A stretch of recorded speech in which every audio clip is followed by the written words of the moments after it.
Hi, this is Kim, and this video is a summary of the things that I have learned over almost about 40 years of being natural. When I tell people that I am approaching the 40-year mark for being natural, they look at me in awe, and then they ask questions like, wow, how did you do it? What products do you use? What process? Do you go to a salon? Where do you go? What kind of, what combs did you use? I mean, just all kind of questions. So I thought I would just take a moment and summarize some of the things that I think have been most impactful for me as a natural and someone who is loving my nappiness. I will say that I have been locked for it's coming up on 2 years. So before that, I was just natural. I didn't have products on my hair in terms of anything that would straighten my hair, like relaxers and things like that. So just a quick summary of those, the almost 40 years. For the first 17 years of my life, I was natural and just did a press and curl. Then, of course, those things that happen to most of us happened to me when I was 18. I thought, I know more than my mom, I know more than my aunts, I know more than my grandmas. And so I had seen all of my friends who had had relaxers for years. And I thought, well, now I'm going to get myself a relaxer. So, and even before that, let me back up a little bit, because before I got a relaxer, what was really popular when I was about to graduate from high school was the Jerry curls. Everybody remember the Jerry curl? Some of you may be old enough to remember that, but anyway, so I thought I would get one of those, and it was a disaster. My hair did not do well with the Jerry curl. The process just did not take on my texture of hair. So if you look at maybe, let's see, the way this is kind of bent, and not really curly, this is the way my Jerry curl looked. California curl, whatever you want to call it. It just didn't look well. It was, some slopes and waves, but it wasn't really curly. So then I thought, okay, I'm going to go from the Jerry curl according to what the beauticians were saying. So I went from the Jerry curl to a relaxer. And I did that for about maybe 10 years. I tried the relaxer. The problem with the relaxer is that I have a sensitive scalp. And so the chemicals on the relaxer, sometimes they can burn. Well, they would always burn me. And even, sometimes I would scratch my head. And so even I would just not scratch my head and really avoid like combing it even hard or brushing my hair hard, for fear that I might, irritate my scalp. And then when the chemicals are applied, get a burn. None of that helped. I have very sensitive skin anyway, all over my body. And so my scalp was ultra sensitive to the chemicals in the relaxer. So I thought, okay, this is not working either. So I stopped doing that and returned to being natural. And so at the end of this video, I'm going to try to find, somewhere on my hard drive on my computer, I have a video that shows my hair journey. So all of the ways in which I was natural and all the different lengths and styles that I had. So my goal is to post that at the end of this video so you can kind of get a feel for my journey, my hair journey that way. So here are some things that helped me along these 40 years of being natural.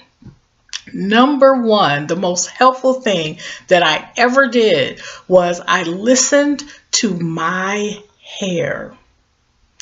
And I can't tell you how often I see people, hear people, or remember when I was doing it myself. You're listening to what other people are saying about their hair. You're looking at photos, especially now, maybe you're looking at YouTube videos like this one. You're looking at hair care magazines. You see people walking down the street and you go, wow, I like that style. I want that style. So it's almost like you're looking elsewhere. When you start looking outside of yourself and your hair, you can get into trouble. So when you hear people talking about, here's this process, you have to do this in order for your natural hair to work, to look good. When they tell you that there are these tools that you should use, what was that one? I think it was, what's it called? The Tangle Teaser or something, or the Denman brush. There are all these tools that people talk about. This is what you have to use. And there are all these different techniques, for detangling and for protected styles and all of these things, and must-use products. I remember a few years ago, the must-use product, I think is it called Eco Gel or Eco Styler? And everybody was using it. Everybody was promoting it. And when I tried it, it made my hair feel and sound like crunched paper. So listen to your hair. One thing that I learned about my hair is, especially before I was dread, is that my hair did not like to be handled. Now, everyone's hair is different, and I will say, if you don't take anything from this video, remember this, that your hair is as individual as your fingerprint. So what will work for other people's hair may not work for you. And as a matter of fact, it may be worse on your hair. It may damage your hair. It may, make your hair fall out. So take what other people are recommending as a must-have with a grain of salt. So listen to your hair. When I would, comb my hair, sometimes people will style their hair for the day, and then throughout the day they're restyling, they're recombing, patting their hair, finger combing their hair, brushing their hair throughout the day. When I did that to my hair, it broke off. So that was a no-no. The other thing that I learned was that my hair didn't particularly care to be combed out all the time. So it may sound weird to you, but according to my hair, when you listen to your hair and pay attention to it and watch what it does just on its own, sometimes you'll notice your hair might part a certain way. Sometimes you'll notice that maybe after you comb your hair, it falls a certain way. If you pay attention, you'll know like the seasons and how the seasons affect your hair, how your hair has its own circadian rhythm. So how some people are morning people, some people are night people. Your hair changes, throughout the day according to what you do, the elements that you're exposed to. I can't talk right now. Okay, the elements that you are exposed to. And so just pay very special attention to what your hair seems to like, and then repeat that. The biggest mistake that I ever made with my hair is trying to make my hair do what I wanted it to do. If I saw a style, I wanted my hair in that style. If I looked at a product and maybe other people started, using the product, or I saw it on television and it seemed to be really cool, or it was in all the magazines, and I decide, yes, I'm going to put this product on my hair.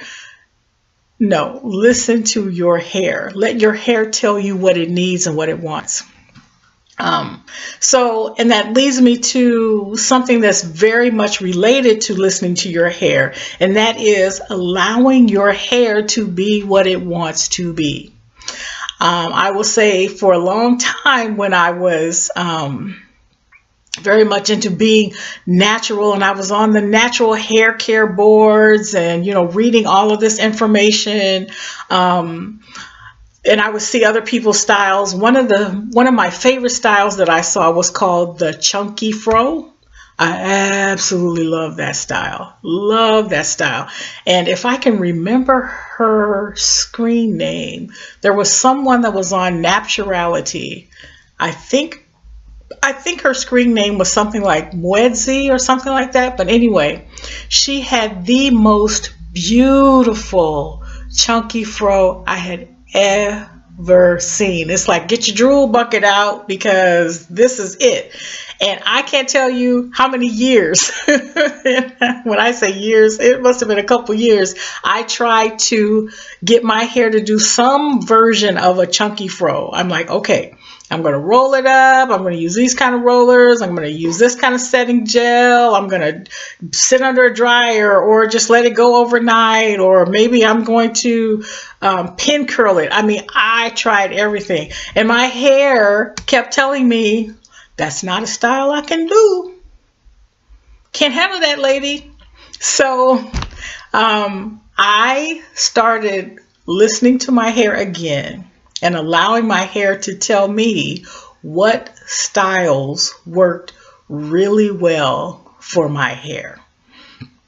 And so I discovered that twist outs and braid outs, my hair loved those. I can't explain it. I guess it has to do with my hair texture and a lot of other things that I'll talk about in just a moment. But my hair will do a twist out and a braid out like nobody's business. So I could braid up my hair and then I would let it stay like that in braids for maybe a week. And then I take the braids loose and they would hold that shape and pattern if I let it for weeks. So I'm very fortunate that's what my hair can do. And so that's what I started letting my hair do. So before I locked, I was the twist out, braid out girl. So I would have, twists for a week, twist out, braids for a week, braid out. And that was my pattern, and my hair thrived with that. So it's all about listening to your hair and finding out what your hair wants to do instead of trying to make your hair do something that you want it to do. So stop trying to control your hair and let your hair control itself. The other thing that I discovered and was reinforced by the lady that she takes care of my dreads now, is the miracle potion. There is a miracle potion, a biological miracle potion for your hair. And so I am going to show you what that potion is right now. It is water.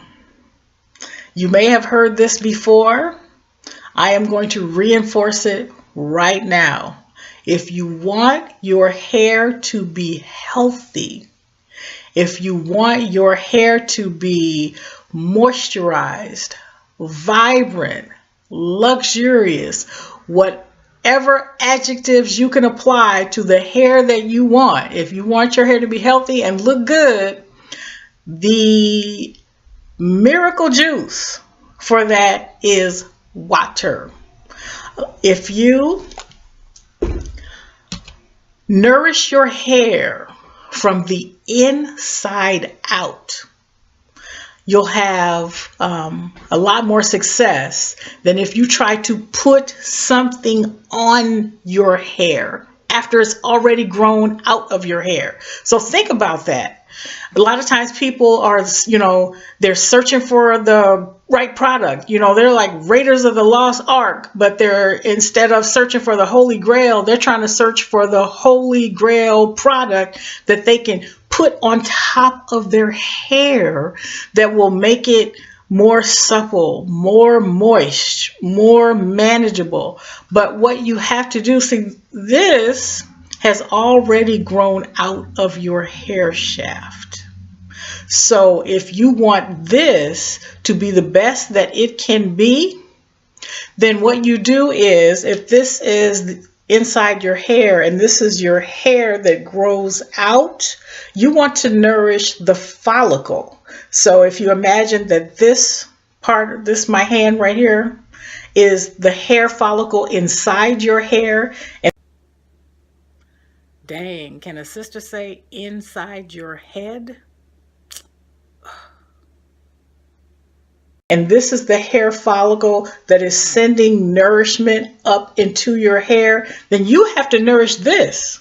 You have to take care of the follicle that's inside your head, inside your skull. And, you know, it's inside, well, maybe not inside your skull. That would be your brain. But inside your body. So that's why drinking water is so important, because that's your hydration. So drink lots of water, as much water as you can stand, without making you have to be in the bathroom at all times. But you know, that thing that they talk about, you know, your 8 ounces of, or 8 glasses of water a day.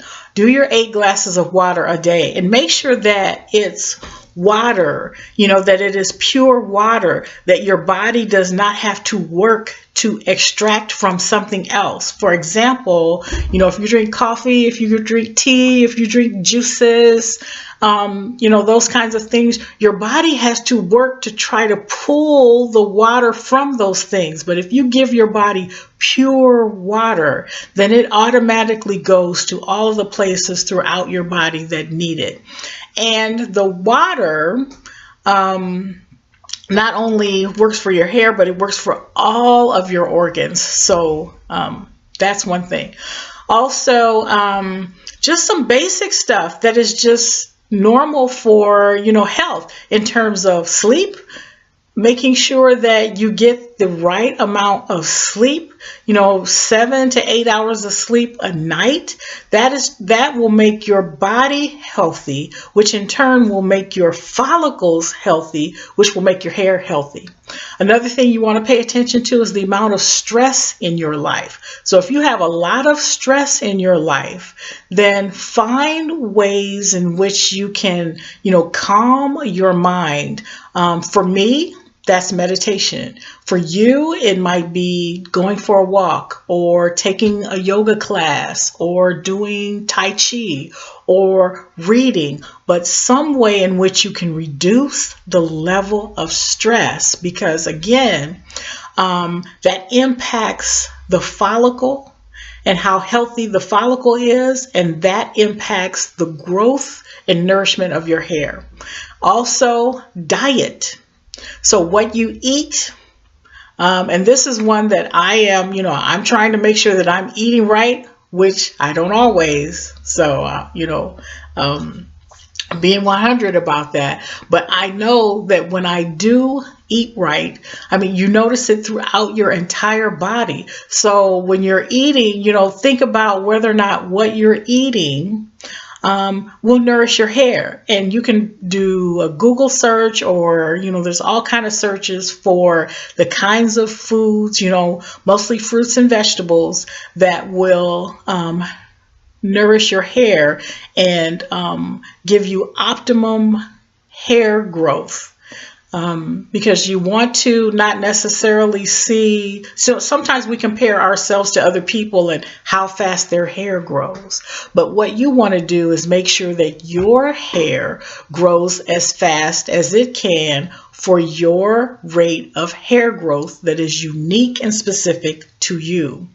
The other thing that can impact the growth of your hair and the health of your hair is any medications that you're taking. So whenever you take a medication, you know, make sure that, you know, sometimes when I go to either Walgreens or CVS and I filled out, you know, I'm picking up my prescription, and they give you this piece of paper that's, I don't know, it seems like it's 3 feet long with, you know, 6-point type about all of the information about the medication. Okay, if you're concerned about your hair and the health of your hair, read that, because sometimes on there it will tell you the effects of the medication on different parts of your body, the way in which does it cause drowsiness? Does it cause hair breakage? Does it contribute to alopecia? So these are things that you want to find out. And you can also do, again, to my, one of my best friends, Google, you can do a Google search to find out, the impacts of the medications that you're taking on hair growth. The other thing that I wanted to talk about was products. So I can give you, an idea of some of the products that I use. And for a long time, for years actually, I used to tell people, oh, I am not a product junkie. And I know that, a lot of times for people who have natural hair, they turn into product junkies, as soon as they do the big chop, and they might have a TWA, and they're like, okay, now I got to get my hair to grow. What can I put on my hair to make it grow? Okay, so I thought, well, I've never been a product junkie. I've never been that person that was like, okay, I got to buy this. I got to go to the beauty salon and get this product. Try this shampoo. Try this conditioner. Try this setting gel and setting lotion. And then have a whole, box of different products that I've tried. This didn't work. Tried this, didn't like this. Tried this, didn't like the smell. Didn't like the texture. Didn't like the consistency. Too expensive. So, and then I thought, okay, I am just going to collect everything that I use. And it's right here beside me, for this video. And by the time I collected all that stuff, I was like, oh my God, I'm a product junkie. So I am going to share with you what I use for my hair to keep it healthy. My rule, and there's only one exception to my rule, but my rule is if I cannot see through it, if I cannot see through it, I do not put it on my hair. Now, I have no scientific backing on why that is my choice. I have done no research. It is just my preference and my opinion, and so far my hair likes the decision that I made. So I noticed the way my hair responded to, let's see if I have it. Okay, this is EVOO, extra virgin olive oil. It's in a dark green bottle, but if you've ever seen olive oil, you can see through it. And so I started putting olive oil on my hair to get kind of almost like a sheen, and to lock in, the moisture that it hopefully was getting naturally by, the water that I was drinking. And then also any nutrition that my hair might receive in small amounts from any shampoo and conditioner that I was using. So when I started putting EVOO on my hair, it responded. It liked it. So this is something that I use. I put extra virgin olive oil on my hair. And here's something that I don't share with a lot of people, but I have shared it with a few. One time I ran out of my EVOO, and so I'll show you what I did. I was going out, wanted a little shine on my hair, and so I was like, oh my gosh, I'm out of my olive oil. What am I going to do? And what did I have on my cupboard in my kitchen? I had some cooking spray. Now, I know you might think this is weird and crazy, but I'm going to tell you, I'm here to tell you, what do they say, baby? This works. And now this is different than the one that I first used because it was 100% olive oil. So when you look at the ingredients in the back, it said olive oil. So I wasn't spraying like all kind of weird stuff on my hair, but for, just to shine your hair up and go if you need to leave the house, yes, I did spray this right on my hair, and it worked. Now I tend to, sometimes I will have an itchy scalp. Sometimes I will have dandruff. And so what I use on my hair to control that is a combination of two things. I use, where are they? Okay. I will use apple cider vinegar to keep my hair, to dry that up, because dandruff, even though it looks dry and flaky, it really is a buildup of oil. So in order to keep my scalp kind of dry and oil free, I will treat it with cider vinegar, and I just pour some in a cup, and I take my fingers and just rub it into my scalp. The other thing that I use to keep my scalp clean and healthy, which is another important thing if you want healthy hair, is I use tea tree oil. And I put this directly on my scalp. Not a lot, but I put it on my scalp again to cleanse it and to keep it flake free. And actually there's another product that I use to keep my scalp healthy now that I have dreads. And that is, let me see where it is. I know all these products. Okay. So witch hazel. So I'm trying to get it so that it's okay. Maybe that's a little bit better. Using this my laptop, which is not great, which is why I have to have this microphone headset on, because the headset, the microphone that's in my laptop is not the greatest. So anyway, this is witch hazel. Let's see if I can get it without the glare. Apparently not. So anyway, this is what I use to actually cleanse my scalp in between shampoos, and it just really keeps my scalp squeaky clean. But again, you can see clear, natural, clear, see-through. So that's kind of my criteria. And when I shampoo my hair, I use, this is Talia Wajid. I hope I'm saying that right. It says clean and natural shampoo. Again, this is something that I can actually see through. And so for whatever reason, I think psychologically, because I can see through it, I trust it more. And it works. It works for me. So I like that. And then I will show you what I use. Like if I'm going to roll my hair up, or braid it or twist it and then do a twist out, like this actually is a couple weeks of a braid out. But anyway, I will use this. It says Design Essentials Natural Curl Enhancing Mousse. Now I know what you're thinking. Mousse, when it comes out, is like this white foam, right? Okay, but if you look at it in the bottle, it is a clear liquid. So again, I'm trying to keep it clean and natural, and that's what I put on my hair.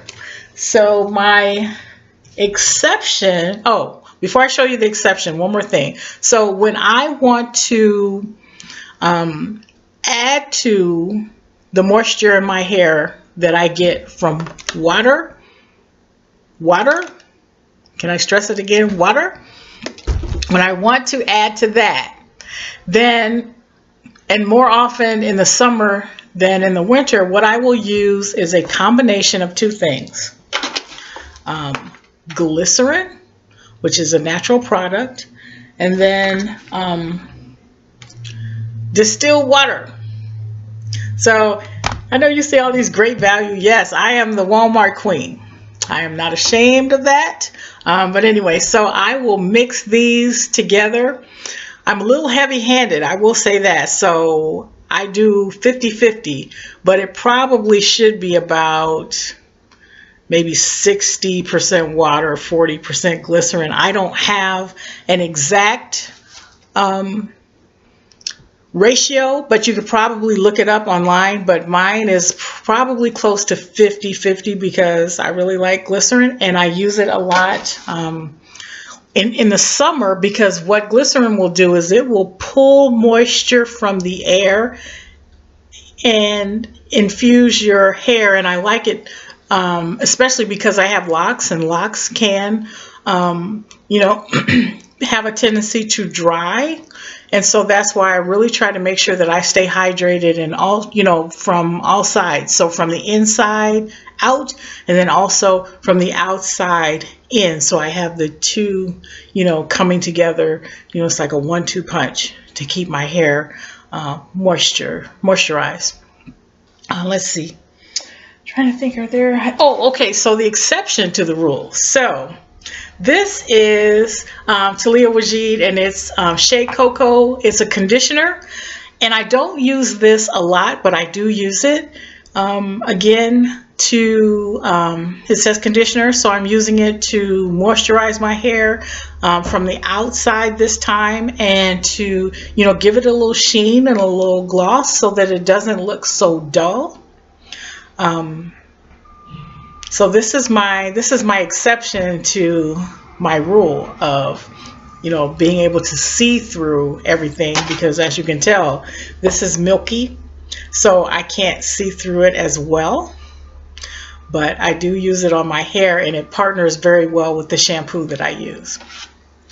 So I'm trying to think if there's anything else that I want to share with you. I think maybe the last thing that I'll say is that what I've shared with you is my process. It is what works for me. The way I started off this video was by saying that your hair is as unique as your fingerprint. So what works for your hair is going to be different than what works for my hair.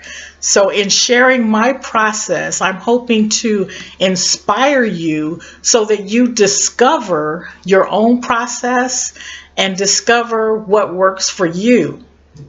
If you come across someone, either on a video like this, or maybe you go to a hair conference or anything, where the person just seems so self-assured, you have to use this product.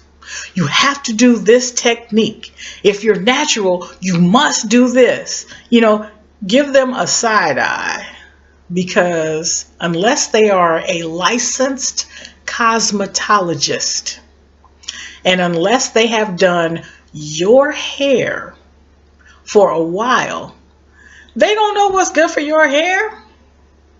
Only you know what's good for your hair.